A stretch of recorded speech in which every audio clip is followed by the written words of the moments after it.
ಸಿದ್ದರಾಮಯ್ಯರು ಮಾಡಿರೋಂಥ ಒಂದು ಗೃಹಲಕ್ಷ್ಮಿ ಯೋಜನೆ, ಅದರಿಂದ ನಮಗೆ ತುಂಬ ಉಪಯೋಗ ಆಗಿದೆ. ನಮಗೆ ಒಂದು ಮಾತ್ರೆಗೆ ಅದು ಇದು ಸಣ್ಣ ಪುಟ್ಟ ಖರ್ಚಿಗೆ ಮತ್ತು ಒಂದು ತಿಂಗಳಾಗುವಂಥ ಒಂದು ಮೊಮ್ಮಕ್ಕಳ ವಿದ್ಯಾಭ್ಯಾಸಕ್ಕೆ ನಮಗೆ ತುಂಬ ಸಹಾಯವಾಗಿದೆ. ಸೊ ಗೌರ್ಮೆಂಟ್ ಬಂದುಬಿಟ್ಟು ಯುವ ನಿಧಿ ಅಂತ ಸ್ಕೀಮ್ ತಂದಿದೆ. ಅದರಿಂದ ತುಂಬ ರೂರಲ್ ಬ್ಯಾಕ್ಗ್ರೌಂಡ್ ಸ್ಟೂಡೆಂಟ್ಸಿಗೆ ತುಂಬ ಯೂಸ್ ಆಗಿದೆ. ಸೊ ಕೆಲಸ ಡಿಗ್ರಿ ಮುಗಿಸಿರ್ತಾರೆ, ಅವ್ರಿಗೆ ಇವಾಗ ಇಂಟರ್ವ್ಯೂಗೆ ಹೋಗಬೇಕು ಇಲ್ಲ ಬೆಂಗಳೂರಿಗೆ ಬರಬೇಕು ಅಂದರೆ ಅವರು ಎಕ್ಸ್ಪೆನ್ಸಸ್ ಬೇಕಾಗುತ್ತೆ. ಸೊ ಅಂಥ ಸ್ಟೂಡೆಂಟ್ಸ್ಗೆ Yuva Nidhi is a very great scheme. It's giving something to you, make use of it.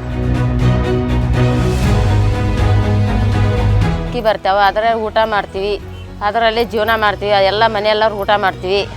Siddaramaiah ಒಳ್ಳೇದು ಮಾಡ್ಯಾನ, ಸಿದ್ದರಾಮಯ್ಯಗೆ ನಮಸ್ಕಾರ.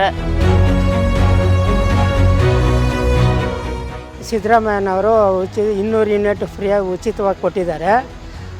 ಅದರಿಂದ ನಮಗೆ ಎಲ್ಲ ಅನುಕೂಲತೆ ಇರೋದ್ರಿಂದ ನಮ್ಮ ಸಿದ್ದರಾಮಯ್ಯನಿಗೆ ಧನ್ಯವಾದಗಳು. ಬಸ್ ಫ್ರೀ ಆಗಿರೋದು ಕಾಂಗ್ರೆಸ್ ಕಡೆಯಿಂದ ಗರ್ಲ್ಸ್ಗೆ ತುಂಬ ಬೆನಿಫಿಟ್ ಆಗಿದೆ. ಸ್ಪೆಷಲಿ ಬಿಕಾಸ್ ನಾವು ಟ್ರಾವೆಲ್ ಮಾಡಬೇಕು, ಎವ್ರಿ ಡೇ ಕಾಲೇಜ್ಗೆ ಹೋಗಬೇಕು. So it's very benefited. ನಮಗೇನು ಪ್ರಾಬ್ಲಮ್ ಆಗೋಲ್ಲ ಆ್ಯಂಡ್ ಸ್ಪೆಷಲಿ ಸ್ಟೂಡೆಂಟ್ಸ್ಗೆ ಮನಿ ಸೇವ್ ಆಗುತ್ತೆ. So it's really good.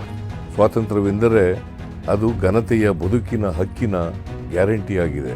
ಬನ್ನಿ, ಈ ಬಾರಿಯ ಸ್ವಾತಂತ್ರ್ಯೋತ್ಸವವನ್ನು ಗ್ಯಾರಂಟಿ ಯೋಜನೆಗಳ ಮೂಲಕ ಸಂಭ್ರಮಿಸೋಣ. ಎಲ್ಲರಿಗೂ ಮತ್ತೊಮ್ಮೆ ಸ್ವಾತಂತ್ರ್ಯೋತ್ಸವದ ಶುಭಾಶಯಗಳು.